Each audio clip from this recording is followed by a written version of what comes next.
Hi everyone, this is our academy. My name is Salami Openipo and I am here with Hi everyone, my name is Joseph from the Department of Agriculture 511 and I'm a digital creative. I specialize in creating graphic designs, motion designs, and I'm also into videography and photography. And I'm glad to be here. Thank you very much. so you're a student and with this multiple skill you are actually using, how has your academic journey been? Learning all these things, how are you able to balance it with school activities? You know how engineering can be Yeah, actually. sure. So and everything, how are you able to balance it together? What keep you focused in school even though you already have something that can stand for you? Okay. So for me, priority has been the main goal. So when school just resumes and everyone is attending lectures, I attend lectures too. I'm a student. I attend lectures. Yeah. When I get back to my hostel, I try to do one or two things. Try to work on some projects. I try to make as much money as I can during this time period. Then when I see that they have released this timetable, okay, so I know that It's time to be it's time to serious. sit up in my academics. And also, I don't wait for tests. Yes, I Mm, don't wait for tests. So there is a system that you can be reading every day. It might not be mm, as long as it is, but you can be reading every day and cutting everything one by one, finishing this material before and then when it is test or exam time, you just speed up. speed up So and it's just like everything. a quick revision of what you have done Yeah. before. So it's not like you are starting again. But whichever one works for you, if you're a fast learner, you know that okay, you can still cover up a week to test or 2 weeks to test. You can do that too. And Uh, it depends, yeah. So because that is there are actually people that they can read the whole semester course in just 2 days or in a one night, day, and even yes. the day before the exam, they can actually finish the whole semester course. I Yes, know they people can. like I've that. not tried it before, I, but I I know dare not. I that dare not. It's not yes, my thing. yes. Sticking to one skill is very tough. Not to talk of many. So have you ever felt like giving up, or like your work was not appreciated enough the way you imagined? Or because to be honest, relying on one skill can be mentally draining. So and people might criticize your work and everything. How have you been able to cope with all this? When I was starting out, I thought I was the best. In 2021, if I showed you my designs, the way I would hype them to you, you think I'm the best designer out there. But looking back at it now, I can see that So maybe I my wasn't work. so good. Then And I didn't have people to really criticize it as much because then one thing about being a creative is as you grow, your community, your circle also grows. But one thing I would advise fellow creatives to do is first of all grow your circle first. Your circle will help you to grow. So one thing I did as a creative, one thing the logic back then was that grow first and then people around you to grow. But this is the logic I'm bringing now. Let people around you be top people. You too, you be top. Do you know why I said that? Because me being in the association of people that were not designers, that were just normal people, because designers are really not normal people. There's a way you see as a designer that a normal person will not see. So these guys, if I post a design of mine, they don't know what is wrong with it. So they'll just say, this is nice, this is good, this is wonderful. Thank God I had a mentality of always growing. I would have stopped there. I would Hmm. have made that my benchmark that okay, this is the best I can ever do. But thank God that I pushed for more. I was exposed to some designs on YouTube. So I knew in my heart of hearts that maybe I'm doing something that looks like design, but I've not yet hit the chord, the frequency I'm trying to hit.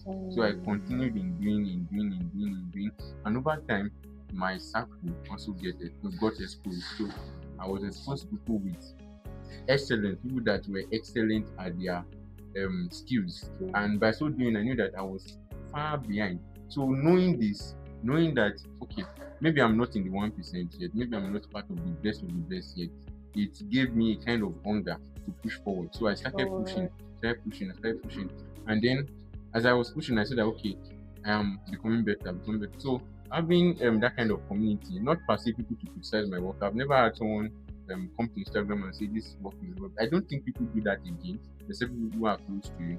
But having that mindset that I'm on a journey of growth So, and I must continue growing, it has mm, helped me grow. And even to the point I am, I still feel like There's still more I can do. There's still more I can push.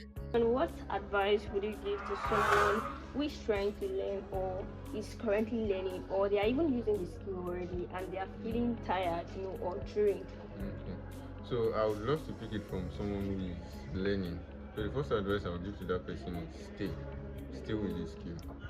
Just make sure that beyond money, because money can also be a source of motivation, but beyond money, let it be that the reason why you want to learn the skill is because you are interested in it, and you also, this can be like a buy goal to impact people too. So, but the first advice is for people who are trying to learn, because one thing about learning is that learning takes time, and along the way you might feel, okay, I'm tired, let me just give up. But it's those people that stay with the skill that eventually get rewarded with the skill. So for people that are already in it and they want to give up, another thing I would suggest for them is find a community, because when you work alone you tend to get tired easily, but when you're in a group of people where you are doing the same thing, you're experiencing the same challenges, and there are some people who have overcome these challenges, so you can just meet up with them and ask them how they were able to overcome them, and also, by the way, also learn how to overcome you. So when you're in a community of like-minded people who are doing the same thing as you are doing, and they're also facing the same challenges, it is easier for you to get back up and start doing again. So don't walk alone, walk with people. Speaking of community, it's actually not easy to actually get the perfect community. Like, learning a skill and then you're trying to look for people that are also doing the same. It's not everybody that has the same goal as you.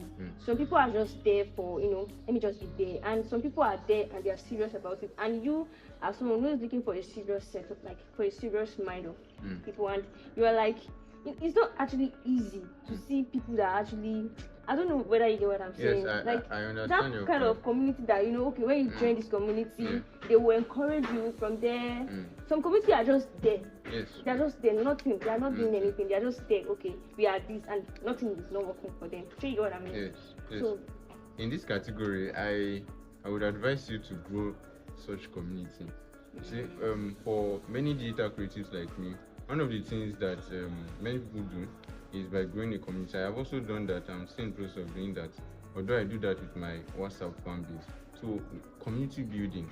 So if you searched, and I think you should be able to find, but getting in is a real problem. So if perhaps you can't find people that are like-minded like you, and you have a goal in mind, you can as well build a community of like-minded people. Now, community building is not just about entering into platforms, it's also about creating platforms for people who are like-minded like you to join. So if, for example, now you're a videographer and you're so passionate about videography and you're on campus, this is an idea, maybe someone can start it up. You can just create a community for videographers where all of you can meet. You can share ideas. Maybe there's someone that has gadget and this one doesn't have. Alpha bro, please, you have gadget for this and this, and then you within yourself learn and you have meetings. Probably somebody can pick this up and start something. So it's an idea to start a community is not just all about you getting into a group of people. It's about you can also curate the community for other people to join. Yes. So if you could go back and go back in your journey, so what advice would you give your younger self at the beginning of your journey? I would not so many, but this is one thing I would have told myself. Probably I should have slept more. I didn't. I should have rested more.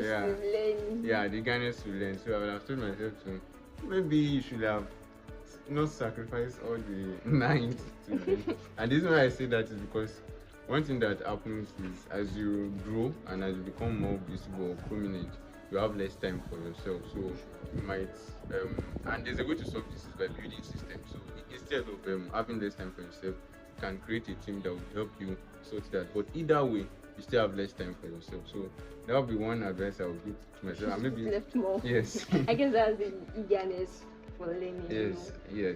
So thank you very much, Mr. Joseph. Thank you for honoring our invitation.